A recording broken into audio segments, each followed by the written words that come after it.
Ayesha Raihan orphanage complex কর্তৃক পরিচালিত মোরারচর মদিনাতুল উলুম মাদ্রাসার উদ্যোগে বিভিন্ন ঘর বাড়ি বাসা বাড়িতে অবস্থানরত শ্রদ্ধা মা বোনেরা, সূরা আনফালের মধ্যে আল্লাহ বলেন, যখন বেঈমানরা নবীর থেকে শুনল এই কোরআন সত্য, দিন সত্য, তখন বেঈমানদের অনেকে বলাবলি করতে, আবার এই নজরও বলাবলি করতো, আল্লাহুম্মা ইন কানা হাযা হুয়াল হাক্কু মিন ইনদিক ফাআমতির আলাইনা হিজারাতাম মিনাস সামা আও ইতিনা বিআযাবিন আলীম। আল্লাহ যদি এই দিন সত্য হয়, মুহাম্মদ সাল্লাল্লাহু আলাইহি সাল্লাম যেই দিনের দাওয়াত দিতেছেন, এই দিন যদি সত্য হয়, তাহলে আপনি আমাদের উপর পাথর বৃষ্টি নিক্ষেপ করেন, পাথর ফেলেন, আমাদেরকে পাথর মেরে ধ্বংস করে দেন। এর মানে ওরা বিশ্বাস করে না হাসর হবে, কোরআন সত্য, হাদিস সত্য, নবী যা বলেন এগুলা সত্য, এগুলা তারা বিশ্বাস করে না। আও ইতিনা বিআযাবিন আলীম, অথবা আমাদেরকে যন্ত্রণাদায়ক শাস্তি দেন, আমাদের কাছে যন্ত্রণাদায়ক শাস্তি আপনি নিয়ে আসেন। এগুলা কাফেররা আল্লাহকে বলতো। এই কথাটাই আল্লাহ সূরা মাআরিজের শুরুতে বলেন, সাআলা সাইলুম বিআযাবিন ওয়াকি'। এক ব্যক্তি চায় ওই আযাবটা ঘটুক, লিল কাফিরিনা, যেটা কাফেরদের উপর ঘটবে। লাইসা লাহু দাফিউম মিনাল্লাহি যিল মাআরিজ, যে আযাব প্রতিহত করতে পারবে না কেউ আল্লাহর থেকে, যে আল্লাহ যিল মাআরিজ, ফেরেশতারা যে ঊর্ধ্ব গমন করে, যে পথে তারা গমন করে, ওই পথের মালিক যেই রব, ওই রব আল্লাহর থেকে কাফেরদের উপর যেই শাস্তি আসবে, এই শাস্তি কেউ প্রতিহত করতে পারবে না। এই কথা আল্লাহ কেন বললেন? কাফেররা গমন করে। পরে আল্লাহ বলতেছেন, তা'রুজুল মালাইকাতু ওয়ার রূহু ইলাইহি ফি ইয়াউমিন কানা মিকদারুহু 50 আলফা সানা। ফেরেশতাগণ এবং রূহ মানে জিবরিল আলাইহিস সালাতু ওয়াস সালাম আরোহণ করে রবের কাছে, ফি ইয়াউমিন এমন এক দিনে, কানা মিকদারুহু 50 আলফা সানা, যেই একদিনের পরিমাণ হলো 50,000 বছরের সমান। এই 50,000 বছর কাফেরদের কাছে এটাকে মনে হবে, এটা একটা উদ্দেশ্য। আরেকটা হলো কাফেররা, তোমরা যে মনে করো কবে এই আযাব আসবে, থুর এগুলো অনেক দেরিতে। আল্লাহ বলেন, তোমাদের কাছে দেরি মনে হলো, এটা কিন্তু আমার কাছে একদম দেরিতে না, খুব কাছেই। যখন এসে যাবে তখন কিন্তু বুঝতে পারবা। নবীকে আল্লাহ বলতেছেন, হাবিব ফাসবির সবরান জামিলা, আপনি ধৈর্য ধারণ করেন, উত্তম ধৈর্য ধারণ। ইন্নাহুম ইয়ারাউনাহু বাঈদা, কাফেররা এই আযাবরে দেখতেছে অনেক দূরে, অনেক বছর পরে আসবে আযাব, তারা এটা মনে করে। ওয়া নারাহু করিবা, আর আমি আল্লাহ দেখতেছি কাছে, তারা দেখতেছে দূরে, আর আমি দেখতেছি এটা কাছে। কাছে মানে ঈমান ছাড়া যে মারা যাবে, ওর তো কবর থেকেই শাস্তি শুরু হবে। তো আল্লাহ নবীকে বলতেছে, ইন্নাহুম ইয়ারাউনাহু বাঈদা ওয়া নারাহু করিবা, তারা আযাবরে দেখে দূরে, আমি দেখতেছি কাছে। আর প্রকৃত গজব কবে শুরু হবে? একটা তো কবর থেকে হাসর পর্যন্ত তাদের আযাব হবে, কিয়ামতের ময়দানেও তাদের উপর আযাব হবে, আর ফায়সালার পর যে জাহান্নাম হবে তাদের, সেখানেও তো তাদের আযাব আছে।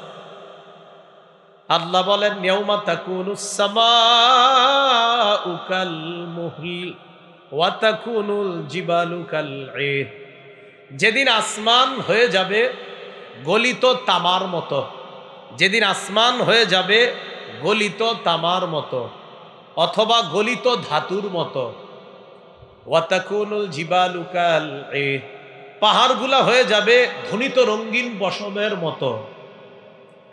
ওই দিন কি হবে? আল্লাহ বলেন, ওয়ালা ইয়াসআলু হামিমুন হামিমা, সেদিন কোনো অন্তরঙ্গ বন্ধু আরেক অন্তরঙ্গ বন্ধুকে জিজ্ঞাসা করবে না, তুমি কেমন আছো, সব ঠিকঠাক আছে তো, এরকম জিজ্ঞাসা করবে না। কিয়ামতের ময়দানে দোস্ত দোস্তরে চিনবে, কিন্তু চিনেও জিজ্ঞাসা করবে না, কি খবর তোমার, জিজ্ঞাসা করবে না। আল্লাহ বলেন, ইউবাসসারুনাহুম, সেদিন তাদের উভয় দলকে দেখানো হবে, উভয়ে উভয়ের দৃষ্টি গোচর হবে, চিনবে আরে এ তো আমার বন্ধু, সেও চিনবে এ তো আমার বন্ধু। আল্লাহ বলে চেনার পরেও ওয়ালা ইয়াসআলু হামিমুন হামিমা, অন্তরঙ্গ বন্ধু আরেক অন্তরঙ্গ বন্ধুকে জিজ্ঞাসাও করবে না। ইউবাসসারুনাহুম, একজন আরেকজনের দৃষ্টিগোচর হবে, দৃষ্টিগোচর করার ব্যবস্থা আল্লাহ করবেন। সেদিন অপরাধী কামনা করবে, ইয়াওয়াদ্দুল মুজরিমু লাউ ইয়াফতাদি মিন আযাবি ইয়াউমিইযিম বিবানি, অপরাধী কামনা করবে হায় লাউ ইয়াফতাদি মিন আযাবি ইয়াউমিইযিম বিবানি, আজকে আযাব থেকে মুক্তি পাওয়ার জন্য সে তার সন্তানকে মুক্তিপণ দিতে চাইবে। সে মনে মনে চিন্তা করবে আজকে যদি আমার সন্তানকেও মুক্তিপণ হিসাবে আল্লাহ নেয়, আমি সন্তানরে আল্লাহর কাছে মুক্তিপণ দিয়ে দিব, আল্লাহ বিনিময়ে ওরে আযাব দেন, আমারে মাফ করে দেন। সন্তানরে দিয়ে দিও মুক্তিপণ, আল্লাহ ওরে রাখেন, আমারে মুক্তি দেন। লাউ ইয়াফতাদি মিন আযাবি ইয়াউমিইযিম বিবানি, সেদিন সন্তানকে মুক্তিপণ দিয়ে দিতে চাইবে। ওয়া সাহিবাতিহি, বিবিরেও মুক্তিপণ দিয়ে দিতে চাইবে। প্রয়োজনে বিবিরে তুমি পুরাও, আল্লাহ তুমি আমারে মাফ করে দাও। সন্তান মুক্তিপণ নিয়ে নাও, বিবি আমি মুক্তিপণ দিয়ে দিব মনে মনে ভাববে। ও আখিহি, ভাইকে মুক্তিপণ দিয়ে দিতে চাইবে। ওয়া ফাসিলাতিহিল্লাতি তুউবি, আর ওই সমস্ত আত্মীয় স্বজন যারা তাকে আশ্রয় দিত, যাদের কাছে সে গিয়ে আশ্রয় নিত, তার বংশধরদের যাদের কাছে সে আশ্রয় নিত, সে মনে মনে ভাববে যে তাদেরকেও যদি আল্লাহ মুক্তিপণ নেয় আর আমি যদি দিতে পারি, প্রয়োজনে তারা সব আগুনে পুরুক, আমার জন্য মাফ করে দেয়। সবাই কামনা করবে অপরাধীরা। শেষে আল্লাহ বলেন ওয়ামান ফিল আরদি জামিআন সুম্মা ইউনজি, মনে মনে কামনা করবে প্রয়োজনে যদি দুনিয়ার সবাইরেও আল্লাহ জাহান্নামে দিয়ে আমারেও যদি মুক্তিপণ দিয়ে দেয়, এটারও যদি সুযোগ থাকে আমি এই সুযোগ নেওয়ার চেষ্টা করব। দেখছেন, প্রয়োজনে সবাই জাহান্নামে পুরুক, সবাইরে প্রয়োজনে মুক্তিপণ আল্লাহ যদি ব্যবস্থা করে যে দুনিয়ার সব তোমারে দিলাম, তুমি তাদেরকে আমার কাছে মুক্তিপণ দাও, বিনিময়ে তুমি মুক্তি পেয়ে যাইবা, সে কামনা করবে প্রয়োজনে সারা দুনিয়ার যত মানুষ আছে যা আছে সব আমারে যদি আল্লাহ দেয়, আর যদি বলে আল্লাহ যে তুমি আমারে এইগুলা দিয়ে দিলে তোমারে মুক্তি দিব, আমি দুনিয়ার সবাইরে দিয়ে দিব, আল্লাহ যা মন চায় তাদেরকে করেন, আমারে মুক্তি দিব। কি বুঝে আসলো? মাঝে মাঝে আদর করে যে সন্তানরে ফজরের সময় ডাকেন না, কোন সন্তানরে ডাকেন না? আদর করে 22-23 বছরের সন্তানটা রোজার সময় ডাকেন না যে থাক কষ্ট হবে, সাহারি খাওয়া দরকার নাই। আপনি তো এই সন্তানরে দিয়ে দিতে চাইবেন না যে আল্লাহ নেন, ওরে নিয়ে যান, যা মন চায় করেন, আমারে ছেড়ে দেন। এবার আল্লাহ বলেন কাল্লা, কখনো না, তোমার মুক্তির বিনিময়ে তোমার বন্ধুরেও নিব না, তোমার ভাইকেও নিব না, তোমার স্ত্রীকেও নিব না, সারা দুনিয়ার কাউকে আমি নিব না, মুক্তিপণ নিব না। আমি তোমার কাছে এর চাইতে সহজ জিনিস চেয়েছিলাম, ওটাই তুমি আমাকে দাও নাই। সহিহ বুখারীর বর্ণনা 6338 নম্বর হাদিস, ইউজাউ বিল কাফির ইয়াউমাল কিয়ামাহ, কিয়ামতের ময়দানে কাফেরকে আনা হবে। আনার পর কাফেরকে বলা হবে লাউ কানা লাকা মিলউল আরদি যাহাবা আকুনতা তাফতাদি বি, সারা দুনিয়াটা স্বর্ণ বানায়া এই স্বর্ণ যদি তোমারে দিয়ে দিই, তুমি আমারে মুক্তিপণ দিবা? কাফের বলবে হ্যাঁ, পুরা দুনিয়া পরিমাণ স্বর্ণ যদি আমারে দেন, তাও আমি পুরা দুনিয়া পরিমাণ স্বর্ণ আল্লাহ আপনারে দিয়ে দিব, আমারে মুক্তি দিয়ে দেন। আল্লাহ বলে ওয়াকাদ কুনতা সুইলতা মা হুয়া আইসার, তোমার কাছে আরো সহজ জিনিস চাওয়া হয়েছিল, এটাই তুমি দাও নাই। খালি যদি বলতা আমি আল্লাহ ছাড়া কোনো ইলাহ নাই, এই বিশ্বাস নিয়ে যদি আসতা, একদিন না একদিন তোমারে জান্নাত দিয়েছে, তুমি ওইটা করো নাই। তো আল্লাহ বলতেছেন ওমান ফিল আরদি জামিআন সুম্মা ইউনজি, আল্লাহ বলে কাল্লা ইন্নাহা লাযা, কখনো না, জাহান্নামের মধ্যে তোমারই যেতে হবে। ইন্নাহা লাযা, আল্লাহ বলেন জাহান্নামের আগুন হলো লেলিহান অগ্নিশিখা, নাজ্জাআতাল লিশশাওয়া, নাজ্জাআ উপরে ফেলবে, খসে দিবে চামড়াকে, শাওয়া চামড়া। আরেক তাফসীরে আছে মাথার খুলি পর্যন্ত উঠায়া ফেলবে আগুন। নাজ্জাআতাল লিশ-শাওয়া, আল্লাহ বলেন চামড়া খসে দিবে, চামড়া উপরে ফেলবে। তাদউ মান আদবারা ওয়া তাওয়াল্লা, আগুন আল্লাহরে বলবে, আল্লাহ ওই ব্যক্তিরে আমার কাছে তাড়াতাড়ি দাও যে ব্যক্তি দুনিয়ার মধ্যে সত্য থেকে মুখ ফিরিয়ে নিছে। তাদউ, আগুন আহ্বান করবে, তাদউ, আগুন আহ্বান করবে, মান আদবারা, যে ব্যক্তি পৃষ্ঠ প্রদর্শন করেছে, ওয়া তাওয়াল্লা, যে ব্যক্তি দুনিয়াতে পৃষ্ঠ প্রদর্শন করেছে, মুখ ফিরায় নিছে সত্য থেকে, আগুন ডাইকে বলবে, আল্লাহ ওটারে তাড়াতাড়ি আমার মাঝে দেন। আল্লাহ কি বলে দেখেন, কোরআনে আছে, আল্লাহ বলেন হালিম তালাতি ওয়া তাকুলু হাল মিন মাজিদ। জাহান্নাম রে আল্লাহ বলবে, জাহান্নাম পূর্ণ হয়েছে, তুমি কি পরিপূর্ণ হয়েছো? তোমার মাঝে কি যেই পরিমাণ দেওয়া হয়েছে তুমি পরিপূর্ণ তো? জাহান্নাম বলবে হাল মিন মাজিদ, আল্লাহ আরো আসেনি দেন। আল্লাহ বলবে হালিম তালাতি, এই তুমি কি পরিপূর্ণ হয়েছো জাহান্নামকে? জাহান্নাম বলবে হাল মিন মাজিদ, আল্লাহ আরো আসেনি, আরো দেন। এই 26 নম্বর পারা কি সুন্দর করে আল্লাহ বলতেছেন, ইয়াউমা নাকুলু লিজাহান্নামা হালিম তালাতি ওয়া তাকুলু হাল মিন মাজিদ ওয়া উজলিফাতিল জান্নাতু লিল মুত্তাকিনা গায়রা বাঈদ। সূরা কাফের 30 নম্বর আয়াতে আল্লাহ বলেন, ইয়াউমা নাকুলু লিজাহান্নাম, যেদিন আমি জাহান্নামকে বলবো হালিম তালাতি, এই জাহান্নাম হয়েছে তোমার, পরিপূর্ণ হয়েছে, আরো লাগবে? জাহান্নাম বলবে হাল মিন মাজিদ, আল্লাহ আরো আছে, আরো দেন। তো বলছিলাম পুরা দুনিয়া দিয়েও মাপ পাওয়া যাবে না। ছেলে দিবেন না, মাপ পাওয়া যাবে না। যে ছেলে নিয়ে নাও আল্লাহ, মেয়ে নিয়ে নাও, আমার স্ত্রী নিয়ে নাও, আমার ভাই নিয়ে নাও, আল্লাহ দুনিয়ার সব নিয়ে নাও, আমারে মুক্তি দিয়ে দাও, এদেরকে যেমন চায় করো, আমারে আযাব দিও না। আল্লাহ কয় কাল্লা, কখনো না, ইন্নাহা লাযা, এটা লেলিহান অগ্নিশিখা, নাজ্জাআতাল লিশ-শাওয়া, তোমার শরীরের সব চামড়া উপড়ে ফেলবে, মাথার খুলি পর্যন্ত এটা উপড়ে ফেলবে। তাদউ মান আদবারা ওয়া তাওয়াল্লা, জাহান্নাম ডাকবে ওই ব্যক্তিকে যেই ব্যক্তি সত্য থেকে, কোরআন থেকে পৃষ্ঠ প্রদর্শন করছে, ওয়া তাওয়াল্লা, মুখ ফিরিয়ে নিয়েছে, এটাকে পিছনে রাখছে। ওয়া জামাআ ফাআউআ, আল্লাহ বলেন জাহান্নাম ওই ব্যক্তিকেও ডাকবে যেই ব্যক্তি সম্পদ জমা করছে, করার পর ফাআউআ, সম্পদটা সযত্নে ব্যাংকে রেখে দিছে। না, ব্যাংকে রাখা সমস্যা না, সযত্ন রাখছে মানে জাকাত দেয় নাই, সৎকা দেয় নাই, দান সৎকা করলে ঠিক আছে। ফাআউআ, সযত্নে রেখে দিছে, যে আমি জাকাত দেই নাই, বেঁচে গেছি, আমি সৎকা করি নাই, বেঁচে গেছি, আমার বোনের হক দেই নাই, বেঁচে গেছি, আমার ভাইরে ঠকাইছি, বেঁচে গেছি। আল্লাহ কয় না, জাহান্নাম তাকে ডাকবে জামাআ, যে জমা করেছে, ফাআউআ, সযত্নে রেখে দিয়েছে সম্পদ, যে বোনেরে না দিয়া বেঁচে গেছি, আমি এটা ঠিক করছি। আল্লাহ বলে না, তোমাকে জাহান্নাম ডাকবে। কথাগুলো বুঝে আসছে সবার? সযত্নে রেখে দিছে, জাকাত দেয় না, বোনের হক দেয় না, ভাইয়ের হক দেয় না। এবার আল্লাহ বলেন ইন্নাল ইনসানা খুলিকা হালুআ, মানুষকে সৃষ্টি করা হয়েছে অস্থির করে। মানুষ একটু অস্থির না সবাই?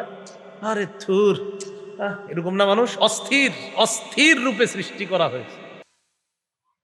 ইযা মাসসাহুশ শাররু জাযুআ, মানুষকে যখন বিপদ স্পর্শ করে, জাযুআ, মানুষ অস্থির হয়ে যায়, জ্বরে অস্থির হয়ে যায়, ঠান্ডায় অস্থির হয়ে যায়, কাশে অস্থির হয়ে যায়, হয়নি?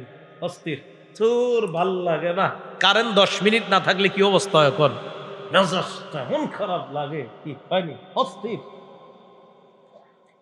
ইযা মাসসাহুশ শাররু জাযুআ, কয় বিপদ তার স্পর্শ করলে জাযুআ, সে অস্থির হয়ে যায়। ওয়া ইযা মাসসাহুল খায়রু মানুআ, আর যদি কল্যাণ তাকে স্পর্শ করে, টাকা পয়সা যদি তার কাছে আসে, মানুআ, তখন সে কি প্রতা করে, কয় যাক আলহামদুলিল্লাহ খুব ভালো আছি। অথচ যখন একটু খারাপ অবস্থা, অস্থির, থুর, আমার এটা হয় না কা, ওটা হয় না কা। আল্লাহ কয় যেই তার এটা হয়, ওটা হয়, মানুআ, অমনি সে কৃপণ হয়ে যায়।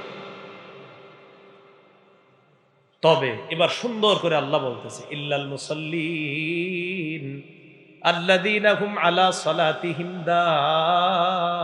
দাঈমুন, প্রকৃত নামাজি যারা, তারা এই জাতীয় হয় না, তারা কৃপণতা করে না। প্রকৃত নামাজি যদি সম্পদশালী হয়, সে তার সম্পদের হক যথাযথভাবে আদায় করে। আল্লাহ বলেন, ইল্লাল মুসাল্লিন আল্লাযীনা হুম আলা সালাতিহিম দাঈমুন। ওই অপরাধীদের মধ্যে তারা না যারা নিয়মিত নামাজ আদায় করে। বলেন, যারা নিয়মিত কি আদায় করে?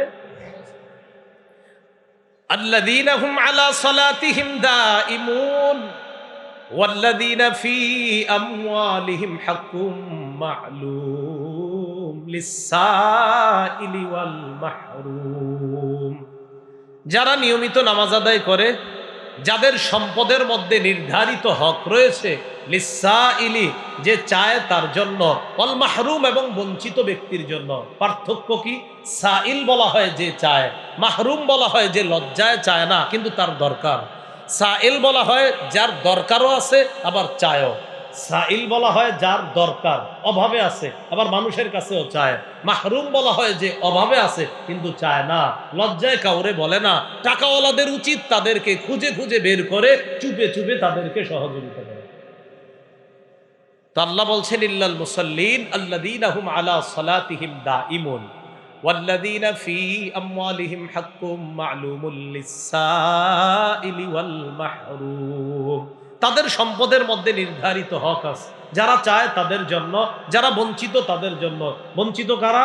যারা লজ্জায় চাইতে পারে না। আপনার ভাই অনেক অভাবের মধ্যে আছে, সেটা আপনিও বুঝতেছেন, আপনি তাকে বুঝতে না দিয়ে কিছু টাকা পয়সা হাদিয়া বলে দিয়ে দেন। প্রয়োজনে এটা যদি জাকাতেরও টাকা হয়, আর ভাই যদি জাকাত খাওয়ার যোগ্য হয়, ভাইকে বলেন, নেন ভাইজান হাদিয়া, আপনি চলেন, সন্তানাদি ভাতিজা ভাতিজিদেরকে নিয়ে চলেন, কিন্তু আপনার মনে মনে নিয়ত জাকাত, বাইরে বলছেন হাদিয়া, আল্লাহ ডাবল সওয়াব দান করবে, ডাবল। ওয়াল্লাযীনা ইউসাদ্দিকুনা বিয়াউমিদ্দিন, যারা কর্মফলকে বিশ্বাস করে, আখিরাতকে যারা বিশ্বাস করে, কর্মফলকে যারা বিশ্বাস করে। ওয়াল্লাযীনা ইউসাদ্দিকুনা বিয়াউমিদ্দিন ওয়াল্লাযীনা হুম মিন আযাবি রাব্বিহিম মুশফিকুন, যারা তার রবের আযাবের ব্যাপারে ভীত সন্ত্রস্ত। আমাদের রব আযাব দিতে পারেন, এটা বিশ্বাস আমাদের আছে, কিন্তু আমাদের ভয় আছে, আল্লাহ না জানি আপনার আযাব আমার উপরে এসে যায়, এই ভয় আছে আমাদের। ইন্না আযাবা রাব্বিহিম গায়রু মা'মুন, আল্লাহ বলেন তাদের রবের আযাব হলো এমন যে আযাব থেকে নিশ্চিত হওয়া যায় না, নিরাপদ থাকা যায় না। এজন্য এটাকে বলা হয় ঈমান। আল্লাহ আমরা তো আশা রাখি আপনি আমাদেরকে মাফ করবেন, আবার ভয় হয় না জানি আযাব দিয়ে ফেলেন। আশা করি মাফ করবেন, ভয় হয় না জানি আপনার আযাবের মধ্যে ধরা পড়ে যাই। বুঝে আসছে সবার? তো নামাজি যারা, তারা তাদের হক আদায় করে, সম্পদের হক আদায় করে, তারা এটা বিশ্বাস করে যে রব আযাব দিতে পারেন, এই ভয়ও তারা করে। এরপরে আল্লাহ পাক রব্বুল আলামিন বলেন, ইন্না আযাবা রাব্বিহিম গায়রু মা'মুন ওয়াল্লাযীনা হুম লিফুরুজিহিম হাফিজুন, যারা তাদের লজ্জাস্থানকে হেফাজত করে, ইল্লা আলা আজওয়াজিহিম আও মা মালাকাত আইমানুহুম ফাইন্নাহুম গায়রু মালুমিন। স্ত্রী ছাড়া, আর একটা যুগে আপনার দাসদাসীর প্রথা ছিল, তো স্ত্রী এবং যাদের সাথে আপনার সম্পর্ক করা বৈধ, তারা ছাড়া অন্য কারো থেকে যারা নিজেদের লজ্জাস্থানকে হেফাজত করে, ফাইন্নাহুম গায়রু মালুমিন, তারা নিন্দিত হবে না, তারা তিরস্কৃত হবে না। তো যাই হোক, নামাজিদের এখানে আরেকটা গুণ, যারা আল্লাহর আযাবে পড়বে না, যারা তাদের লজ্জাস্থানকে হেফাজত করে। লজ্জাস্থান কোনো গুনাহের মধ্যে যারা লাগায় না। আল্লাহ আমাদের সকলের লজ্জাস্থান যেন আমরা সর্বপ্রকার গুনাহ থেকে হেফাজত করতে পারি, আল্লাহ তৌফিক দান করেন। ফামান ইবতাগা ওয়ারাআ যালিকা ফাউলাইকা হুমুল আদুন।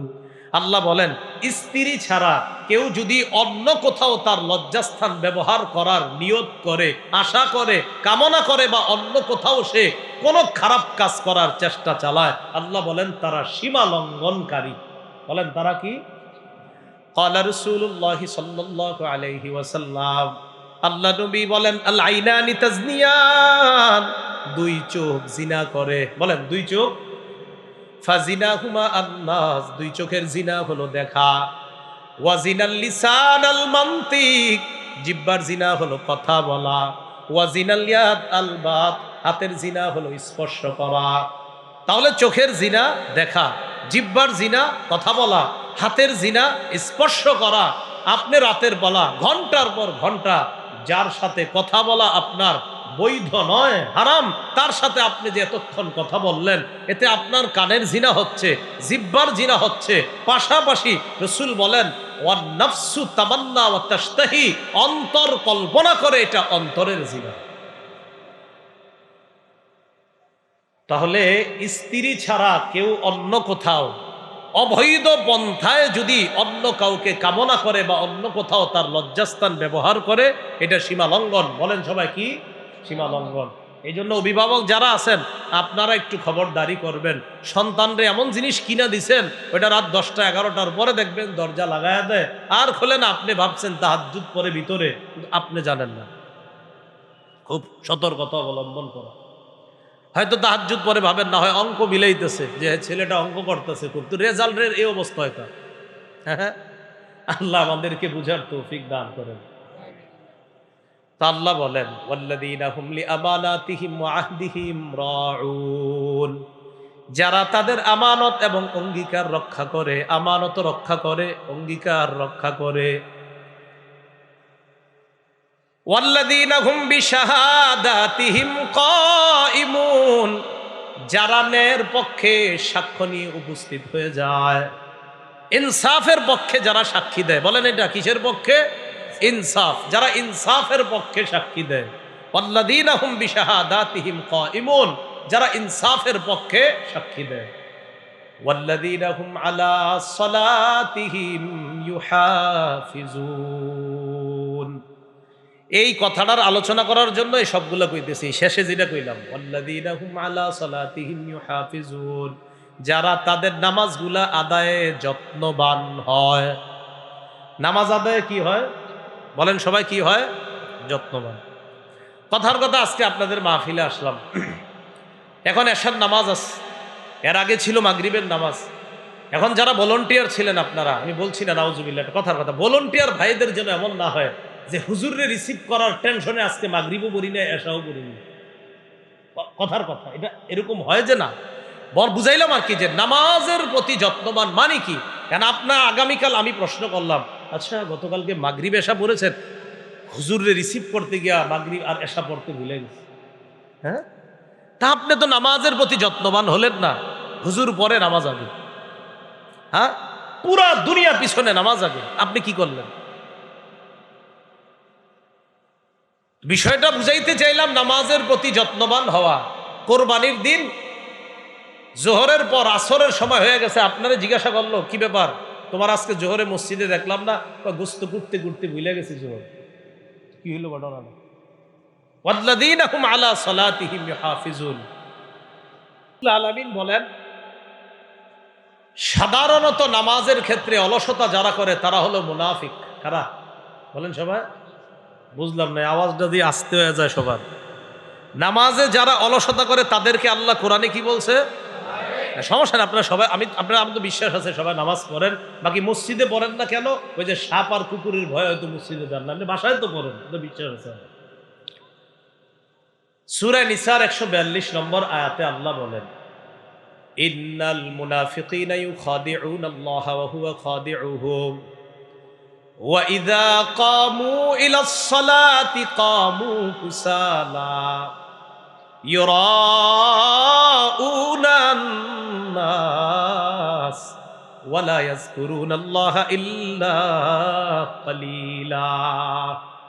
আল্লাহ বলেন, মুনাফিকরা আল্লাহরে ধোঁকা দেয়, অথচ আল্লাহ তাদেরকে ধোঁকার মধ্যে ফালায়া রাখে। ওয়া ইযা কামু ইলাস সালাত, তারা যখন নামাজের মধ্যে দাঁড়ায়, কামু কুসালা, নামাজের মধ্যে অলস ভঙ্গিতে দাঁড়ায়। নামাজ পড়তে মন চায় না, কখনো যদি যায়ও অলস ভাবে পিছনে গিয়ে দাঁড়ায়। ঘটনাচক্রে ইমাম সাহেব যদি সূরা একটু বড় নেয়, মনে মনে কয়, হে আজকে বড় সূরাটা পাইলো, আর পাইলো না অন্য কিছু, মনে মনে। কামু কুসালা, অলস ভাবে দাঁড়ায়। তাকান আমাদের অলস ভাবে, এটা খুঁটে ওইটা খুঁটে, মানে তার সব কিছু এখানে, এদিকে তাকায়, এই করে সেই করে। মানে আপনার সব হাই টাই যা আছে মানে বুঝাইতেছে আমি খুব কষ্টে আছি এই জায়গায়, আমার তাড়াতাড়ি মুক্তি দেন। কম কুসালা, অলস ভাবে দাঁড়ায়। কেন আমাদের এমন হচ্ছে? ইউরাউনান নাস, ওই মানুষগুলা মূলত নামাজ পড়ে না, যদিও পড়ে মানুষকে দেখানোর জন্য পড়ে। দেখো আমি নামাজ পড়ি, সামনের দিকে আমার দিকে একটু খেয়াল রাখো। আর কয়েকদিন পরে নামাজির সংখ্যা আমাদের দেশে বাড়বে, প্রচুর বাড়বে। কয়েকদিন পরে নামাজিও বাড়বে, টুপিও বাড়বে, আর আপনাদেরকে বলবে খুব সব বাড়বে ইনশাআল্লাহ, আমরা আশাবাদী। তো আল্লাহ বলেন তারা যখন নামাজে দাঁড়ায়, অলস ভঙ্গিতে দাঁড়ায় মানুষকে দেখানোর জন্য। যে মানুষকে দেখানোর জন্য, সব বাংলাটা মনে রেখেন, কারে দেখানোর জন্য? মানুষকে দেখানোর জন্য বাংলাটা মনে রেখেন, ইনশাআল্লাহ চিনি দেখতে পারবেন।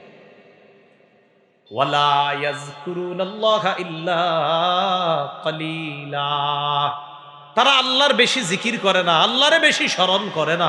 আল্লাহ আমাদেরকে নামাজের সময় যে অলসতা করি, গাফলতি করি আমরা, এই অলসতা থেকে আল্লাহ আমাদেরকে হেফাজত করে। নামাজের মধ্যে আমরা যে অলসতা করি, বিশেষ করে 3 ওয়াক্ত নামাজে বেশি অলসতা করে মুসলমান। কয় ওয়াক্ত? ফজর, আসর, এশা। বলেন কোন 3 ওয়াক্ত? ফজর, আসর, এশা। জোহরের নামাজ অফিস আদালতের মসজিদগুলোতে ভরপুর মুসল্লি হয়, মাগরিবেও দেখবেন এলাকার মসজিদগুলোতে ভরপুর মুসল্লি হয়। বাকি 3 ওয়াক্তে আনফরচুনেটলি মুসল্লি বেশি হয় না। ফজর, আসর, এশা। এর মধ্যে ফজরের নামাজ মানে একটু পরে, আজকে এখনের পরে যে নামাজটা, কোন নামাজ? ফজর নামাজ সব পড়ব তো ইনশাআল্লাহ। খুব মন দিয়ে শুনেন আল্লাহ কি বলেন। আল্লাহ পাক রব্বুল আলামিন বলেন, ইন্না কুরআনাল ফাজরি কানা মাশহুদা, ফজরের নামাজের সময়টা হলো ফেরেশতারা দুনিয়াতে উপস্থিত হওয়ার সময়। কারা উপস্থিত হয়? হ্যাঁ, মুসলিম শরীফের হাদিস 1377 নম্বর হাদিস, আমাদের মাদ্রাসার পাঠ্যপুস্তক অনুসারে 656 নম্বর হাদিস। কিতাব আল মাসাজিদ ওয়া মাওয়াদিউস সালাহ, বাব ফদলু সালাতিল ইশা ওয়া সুবহি ফি জামাআ। ইমাম মুসলিম রহমতুল্লাহি আলাইহি এশার নামাজ আর ফজরের নামাজের ফজিলত সম্পর্কে একটা শিরোনাম আনছে মুসলিম শরীফে। ওই মুসলিম শরীফের মধ্যে আসছে রাসূলুল্লাহ সাল্লাল্লাহু আলাইহি সাল্লামের সাহাবী উসমান রাদিয়াল্লাহু তাআলা আনহু, তার ব্যাপারে আব্দুর রহমান ইবনে আবি আমরাহ তিনি বলেন, আন আব্দুর রহমান ইবনে আবি আমরাহ রাদিয়াল্লাহু তাআলা আনহু قال دخل عثمان بن عفان المسجد بعد صلاة المغرب فقعد وحده فقعدت إليه। মাগরিবের নামাজের পর আল্লাহর নবীর সাহাবী উসমান মসজিদে আসছে। উসমান গনি মসজিদে আসার পর আমিও তার কাছে গেলাম। উসমান গনি একা বসা, আমিও তার কাছে গিয়ে বসলাম। উসমান গনির পাশে বসার পর উসমান গনি বললেন, সামিআতু রাসূলুল্লাহি সাল্লাল্লাহু আলাইহি ওয়াসাল্লাম ইয়াকুল, আমি আল্লাহর নবীকে বলতে শুনলাম, মান সাল্লাল ইশা ফি জামাআ, কোন ব্যক্তি যদি এশার নামাজ জামাতের সাথে আদায় করে, ফাকাআন্নামা কামা নিসফাল লাইল, ওই ব্যক্তি অর্ধেক রাত দাঁড়িয়ে নামাজ আদায় করার সওয়াব পেয়ে যায়। এশার নামাজ জামাতে আদায় কইরা ঘুমায় গেছেন, এশা জামাতে পড়ছেন, কইরা ঘুমায়া গেছেন। রাসূল বলেন, ফাকাআন্নামা কামা নিসফাল লাইল, অর্ধেক রাত দাঁড়ায়া ইবাদত করলে, জাগ্রত থাকলে যেই সওয়াব, আল্লাহ এশা পইরা ঘুমায়া থাকার কারণেও তাকে ওই সওয়াব দেন। এশার নামাজের পর কোন নামাজ? ফজর। ওয়ামান সাল্লাস সুবহা ফি জামাআ, নবী বলেন কেউ যদি ফজরের নামাজ জামাতে আদায় করে, ফাকাআন্নামা সাল্লাল লাইলা কুল্লাহ, ওই ব্যক্তি কেমন যেন সারা রাত নামাজ আদায় করলো। ফজরের নামাজ কেউ যদি জামাতে পড়ে, সে সারা রাত কেমন যেন নামাজ আদায় করলো। তাহলে এশার নামাজ জামাতে পড়লে অর্ধেক রাত ইবাদতের সওয়াব, ফজরের নামাজ জামাতে পড়লে সারা রাত ইবাদতের সওয়াব। তাহলে বলছিলাম ওই যে নাজ্জাআতাল লিশাওয়া, চামড়া উপরে দিবে, তবে তাদের না যারা নামাজে যত্নবান। তো নামাজে যত্নবান তো আমরা মাশাআল্লাহ জোহর আর হলো মাগরিব, এই দুইটা মাশাআল্লাহ খুব যত্ন নেই। ফজর, আসর আর এশা অযত্ন হয়ে যায়। মুরব্বীরা যায় বাজারে, যুবকরা যায় খেলতে, এই জন্য আসর ছুটে যায়। ফজরের সময় তো মাশাআল্লাহ একদল রাত 3টা পর্যন্ত তাহাজ্জুদ পড়ে, এরপর আর ফজর পড়ে না, এইভাবে ছুটে যায় আর কি। কটা পর্যন্ত? আমি ভালো ধারণা রাখি আর কি তাহাজ্জুদ, কিন্তু গার্জিয়ানরা কয় হুজুর তাহাজ্জুদ না, মোবাইল চালায়, এটা গার্জিয়ানরা কয়। আমার ধারণা হয়তো, নাইলে আপনি এতক্ষণ কি লেগে জেগে থাকবেন, হয়তো আমল করেন, এই জন্যই তো। রাসূলুল্লাহ সাল্লাল্লাহু আলাইহি সাল্লাম বলেন, ফজরের নামাজ কেউ যদি জামাতে পড়ে, সারা রাত নামাজ পড়ার সওয়াব। বাবারা, ভাইয়েরা, এই ফজরের নামাজ জামাত ছাইরেন না, বলেন ইনশাআল্লাহ। ফজরের নামাজের ব্যাপারে আরেকটা বিষয় শুনেন, কেউ যদি ফজরের নামাজ পড়ে সে আল্লাহর জিম্মায় চলে যায়। আপনি আগামীকাল ফজর পড়লেন, পইরা রিক্সা নিয়ে বের হলেন, কৃষিকাজে বের হইলেন, দোকানে বের হইলেন, অফিসে বের হইলেন, মনে মনে এরকম উৎফুল্ল ভাব রাখবেন যে আমি এখন আল্লাহর জিম্মায় আছি। তিরমিজি শরীফের 2164 নম্বর হাদিস, আবওয়াবুল ফিতান আর রাসূলিল্লাহি সাল্লাল্লাহু আলাইহি ওয়াসাল্লাম, কলহ বিপর্যয় অধ্যায়, ইমাম তিরমিজি হাদিস আনছেন। বাবুল, একটা অধ্যায় তিনি কায়েম করেছেন, মান সাল্লা সুবহা ফাহুয়া ফি জিম্মাতিল্লাহ, কোন ব্যক্তি যদি ফজরের নামাজ পড়ে সে আল্লাহর জিম্মায় চলে যায়। আন আবি হুরায়রা রাদিয়াল্লাহু তাআলা আনহু قال قال رسول الله সাল্লাল্লাহু আলাইহি ওয়াসাল্লাম, আবু হুরায়রার বর্ণনা, আল্লাহর নবী বলেন, মান সাল্লা সুবহা ফাহুয়া ফি জিম্মাতিল্লাহ, কোন ব্যক্তি যদি ফজরের নামাজ পড়ে ওই ব্যক্তি আল্লাহর জিম্মায় চলে যায়। ফালা ইউতবিআন্নাকুমুল্লাহু বিশাইইম মিন জিম্মাতিহি, সাবধান, আল্লাহ যেন তোমাদেরকে তার জিম্মার ব্যাপারে প্রশ্ন না করে। আর মানে কিয়ামতের ময়দানে যেন আল্লাহ আপনারে জিজ্ঞাসা না করে, এই মিয়া অমুক ব্যক্তি ফজর পড়ছে, তার উপর তুমি কেন অত্যাচার চালাইলা? জানো না যে ফজর পড়ে সে আমার জিম্মায় থাকে, আমার জিম্মার মানুষটার উপর অত্যাচার কেন করলা? নবী কয় এই প্রশ্ন যেন আল্লাহ তোমাদের কাউকে না করে। এর মানে যে ফজর পড়ে তার উপর আমরাও যেন অত্যাচার না করি। কেন? নবী কয় ওই ফজর পড়নেওয়ালার উপর অত্যাচার করলে আল্লাহর কাছে জবাবদিহিতা করা লাগবে। আল্লাহ বলবে সে না আমার জিম্মায় ছিল, আর তুমি এটা নিয়ে ঝামেলা করলা। ফজর তো এই জন্য খুব ভালো করে মনে রাখা, হাজ্জাজ বিন ইউসুফের জামানায় এক ব্যক্তির বলছে তারা যেখানে পাইবা সাইজ করবা, কোনো বর্ণনা আসছে হত্যা করবা। তো ওই ব্যক্তির জিজ্ঞাসা করছে, জিজ্ঞাসা করার পর তুমি কোথায় ছিলা, এত দেরি করলা কেন আসতে? আমি ফজরের নামাজ পড়ছিলাম, তো আসতে আসতে দেরি হয়েছে। তো জানেন যে ওই সময় খুব জুলুম চলতো। ও তুমি ফজর পড়ছো? হ্যাঁ, আচ্ছা আচ্ছা ঠিক আছে, যাও যাও যাও। হাজ্জাজ জিজ্ঞাসা করছে তারে কিছু বললা না কেন? সে ফজর পড়ছে এই জন্য কিছু বলি দিচ্ছে। তো বলছিলাম ফজরের নামাজ যে পড়ে সে আল্লাহর জিম্মায় যায়। 3 নাম্বার, যে ব্যক্তি ফজর এশার নামাজ পড়ে, এশার নামাজের সময় অন্ধকার থাকেনি। আরে অন্ধকার থাকেনি, ফজরের সময় আমরা প্রথম দিকে অন্ধকার থাকে, আস্তে আস্তে ফজর শেষ করতে করতে আলো হয়। আবু দাউদ শরীফের 561 নম্বর হাদিস, বাবুন আস-সালাত, কিতাব হলো আস-সালাত, বাবুন মা জাআ ফিল মাশি ইলা সালাতি ফিজ যালাম, কেউ যদি অন্ধকারে হাইটা মসজিদে যায় তার ব্যাপারে নবী কি বলেন দেখেন। ক্বালা রাসূলুল্লাহ সাল্লাল্লাহু আলাইহি ওয়াসাল্লাম, বাশশিরিল মাশাঈনা ফিজ যুলামি ইলাল মাসাজিদ বিন-নূরিত তাম্মি ইয়াউমাল কিয়ামাহ, কোন ব্যক্তি যদি অন্ধকারের মধ্যে হেঁটে হেঁটে মসজিদের দিকে যায় ওই ব্যক্তিকে কিয়ামতের ময়দানে পরিপূর্ণ নূরের সুসংবাদ জানায়া দাও। কেউ যদি অন্ধকারে হেঁটে মসজিদে যায় কিয়ামতের মাঠে তার পরিপূর্ণ নূরের সুসংবাদ হবে, তার জীবনে নূর আসবে। আমি নবী বলে দিলাম যে অন্ধকারে হেঁটে আসা আর ফজরে মসজিদে যাবে, কিয়ামতের ময়দানে আল্লাহ প্রদত্ত আলো আইসা তাকে ঘেরাও করবে।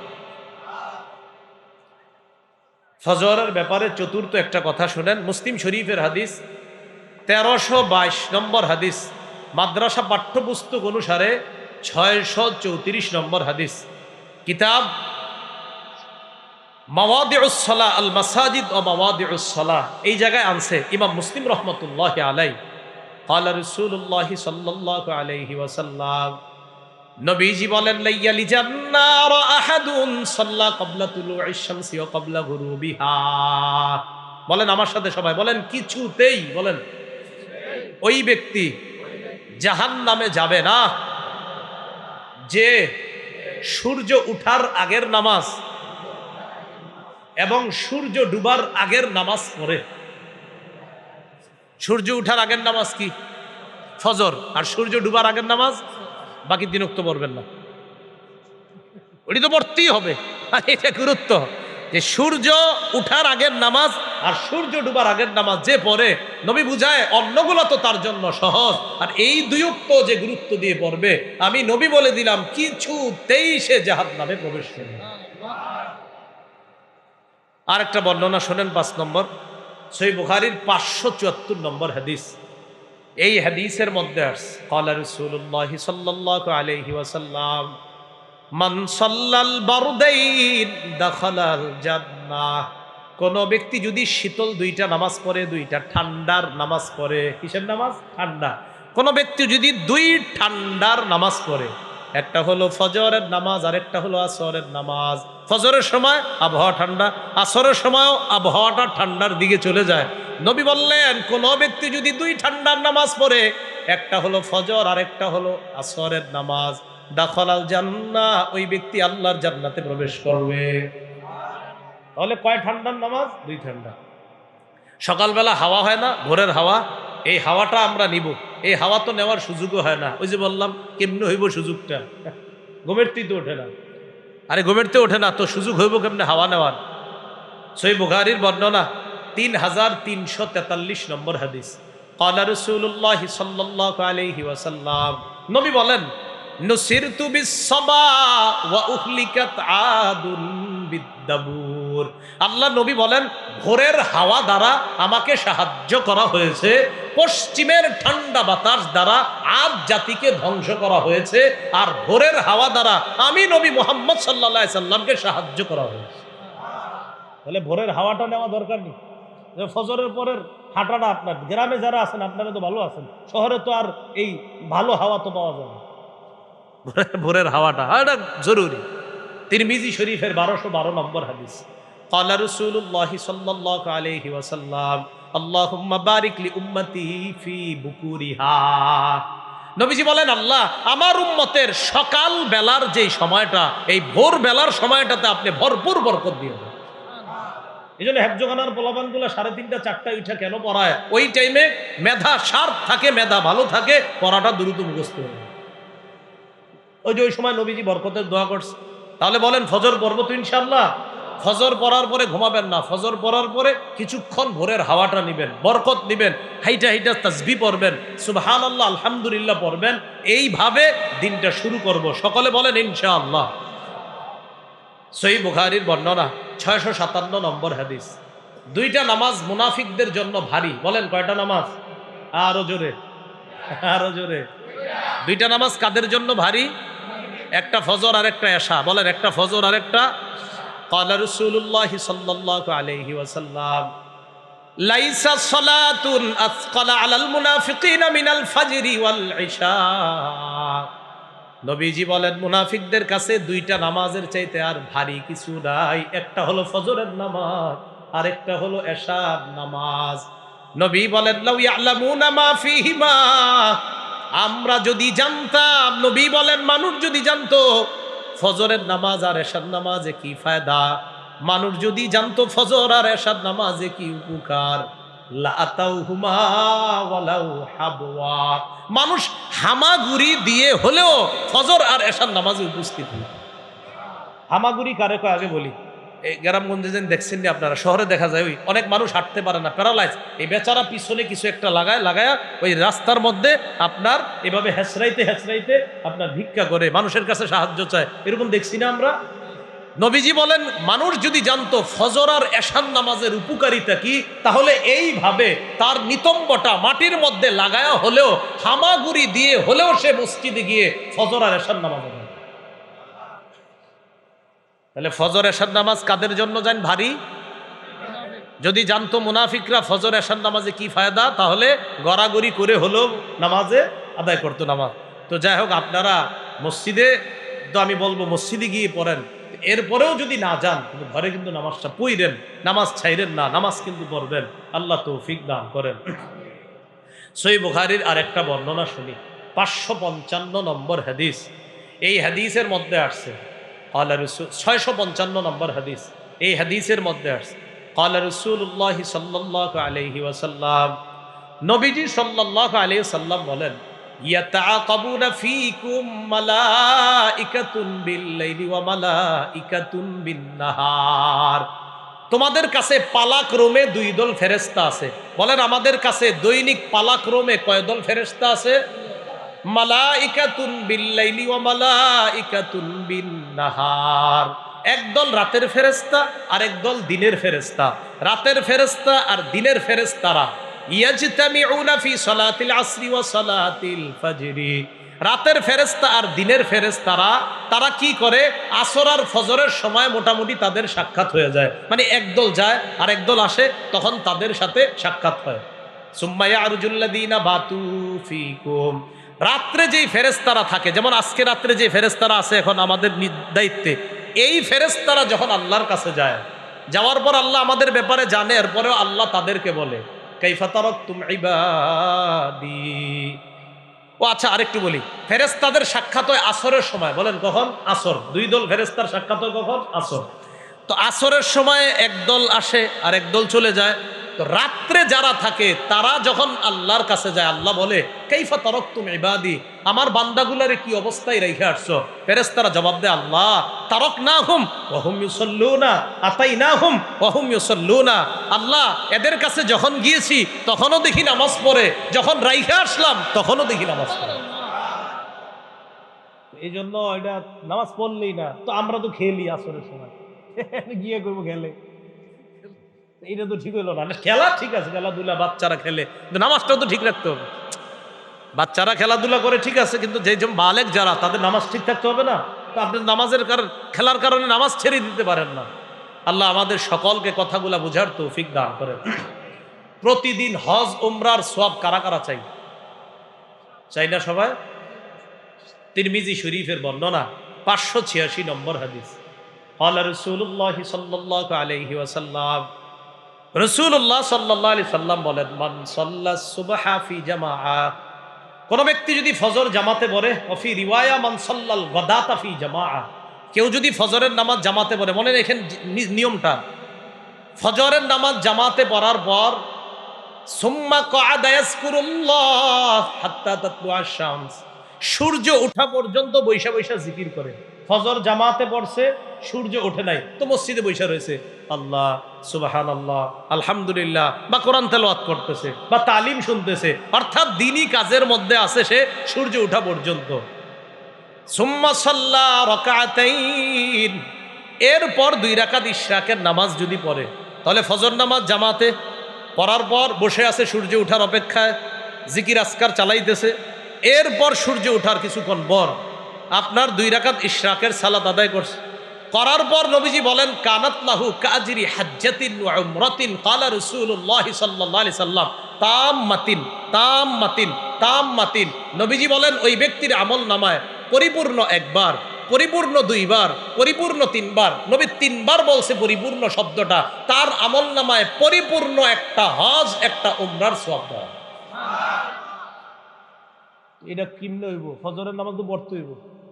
আর আপনি যদি চিন্তা করেন যাক আজকে কোনো মতে 3টা পর্যন্ত হয়েছে, যেটা করেন আর কি আপনারা 3টা 4টা পর্যন্ত হয়েই, এরপরে যাক আজকে একদম সব একসাথে হইব, পরে ঘুমায় যায়, হঠাৎ 2টা থেকে 11টা বাজে, ইবলিসে কয় কেমন আছেন, কেন তা আপনারা জাগায় দেয়।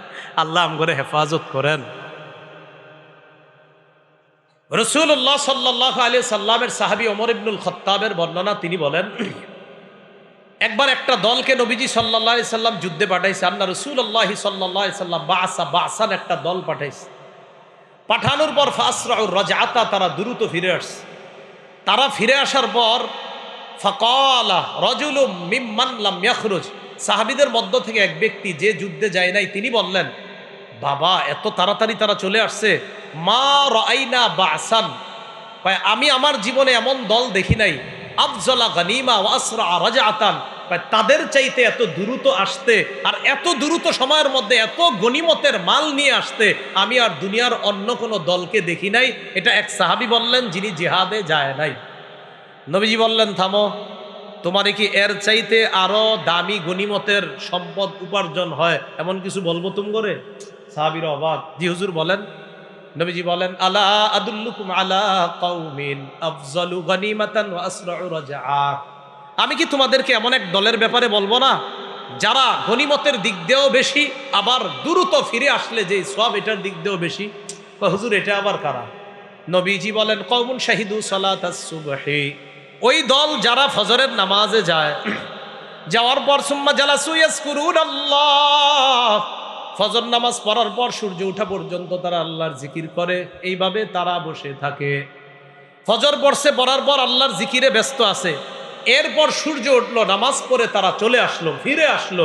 নবীজি বলেন, তারা আজকে যেই গনিমতের মাল নিয়ে দ্রুত আসছে, ফজর আদায়কারী এর চাইতে বেশি গনিমতের মালের চাইতেও বেশি সওয়াব নিয়ে আসে মসজিদ থেকে ফিরে আসে। তাহলে কি বুঝলাম? জেহাদের ময়দানে কত কষ্ট করে গেছে, গনিমু গনাইমা কাসীরাতান, প্রচুর গনিমতের মাল কামাই করে এরপর আসছে। নবীজি বললেন, এত দূরে যাইতে হবে না, মসজিদে গিয়ে ফজরের নামাজ পইরা এরপর জিকির আজগার করবে সূর্য ওঠা পর্যন্ত, এরপর ইবাদত করে সে বাসায় যে ফিরে আসে, আল্লাহ তারে এই যে আজকে যারা গনিমতের মাল নিয়ে ফিরে আসছে এর চাইতেও আরো বেশি সওয়াব দেয়। আল্লাহরে সবাই দেখতে চাই না? আরে আল্লাহরে দেখতে চাইনি? আল্লাহরে দেখতে চাইলে অন্যান্য নামাজ তো গুরুত্ব দেই, আরো বেশি করে দুই নামাজ গুরুত্ব দিতে হবে। কয় নামাজ? ফজর আর আসর। কি কি? ফজর আর আসর। সহিহ বুখারীর বর্ণনা 573 নম্বর হাদিস। ক্বালা রাসূলুল্লাহ সাল্লাল্লাহু আলাইহি ওয়াসাল্লাম, জারীর ইবনে আব্দুল্লাহর বর্ণনা, তিনি বলেন, কুন্না ইনদা রাসূলিল্লাহি সাল্লাল্লাহু আলাইহি ওয়াসাল্লাম, আমরা নবীর কাছে বসা, ইয নাযারা ইলাল কামার লাইলাতাল বাদরি, নবী আকাশে পূর্ণিমার রাতে চাঁদের দিকে তাকাইছে, দেখেন চাঁদের দিকে তাকাইছে।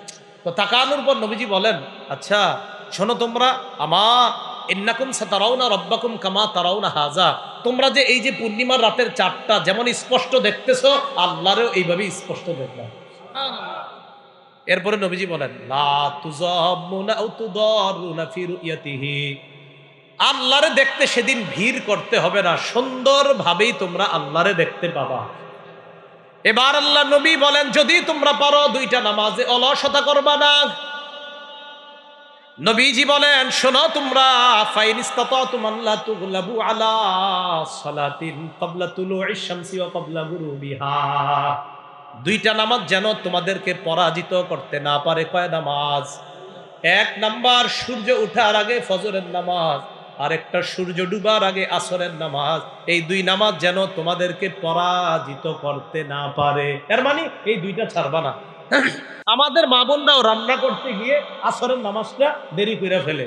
মুসলিম শরীফের বর্ণনা, রাসূলুল্লাহ সাল্লাল্লাহু আলাইহি সাল্লাম বলেন, তিলকা সালাতুল মুনাফিক, তিলকা সালাতুল মুনাফিক, তিলকা সালাতুল মুনাফিক, তার নামাজ এটা মুনাফিকের নামাজ, এটা মুনাফিকের নামাজ, এটা মুনাফিকের নামাজ। তা অপেক্ষা আছে সূর্যটা কখন ডুববে ডুববে, ওই টাইমে কোনো মতে গিয়ে না করা মুরগির মতো দুই তিনটা ঠোকর দেয়। আমি কিন্তু মুরগি বলি, নবীজি বলছে যে এইভাবে ঠোকর দেয়, মাথাটা নিচে দেয় আর উঠায়। রাসূল বলেন, এটা মুনাফিকের নামাজ, এটা মুনাফিকের নামাজ, এটা মুনাফিকের নামাজ। কি করে? সূর্যটা ডুববে ডুববে, হযরত বৈশা বৈশা চলতেছে, মা তাড়াতাড়ি কয়, যা নামাজ পড়ে আস। তো শেষের দিকে কোনো মতে গেছে কি, আল্লাহু আকবার। নবীজি বলেন, তিলকা সালাতুল মুনাফিক, তিলকা সালাতুল মুনাফিক, তিলকা সালাতুল মুনাফিক, এটা মুনাফিকের নামাজ। আমাদের মা বোনরা রান্না করতে গেলে এই ঝামেলাটা হয়, আচ্ছা আরেকটু এই না সিদ্ধ হোক, আলুটা সিদ্ধ হোক না। আর কিছু স্বামী আছে আপনার এরকম, এরাও আবার ঠিক মতো রান্না যদি সময় মতো না হয়, আবার এর উপর অত্যাচার চালায়, বেচারি ওই দিকেরও টেনশন থাকে না। আপনারা এমন স্বামী হবেন না, আপনারা বিবিরে বলবেন, নামাজ আগে খানা পরে। কি কথা বুঝে আসছে তো? তো রাসূলুল্লাহ সাল্লাল্লাহু আলাইহি সাল্লাম বললেন, দুটি নামাজ যেন তোমাদেরকে পরাজিত না করে, একটি ফজর আর একটি আসর। এই দুই নামাজ কেন বারবার বলছে দেখেন, ফজরটাও সূর্য উঠে যায় যায় যায়, মানুষ কোনো মতে পড়ে, আসরটা সূর্য ডুবে যায় যায় যায়, কোনো মতে গিয়ে পড়ে। তাই নবী বলছে, এই দুই নামাজ যেন তোমাদেরকে পরাজিত না করে। অন্যগুলার তোমরা মোটামুটি পড়ো ঠিকঠাক, কিন্তু এই দুইটায় তোমরা অলসতা করো, এটা তোমরা করবা না। মনে থাকবেন ইনশাআল্লাহ।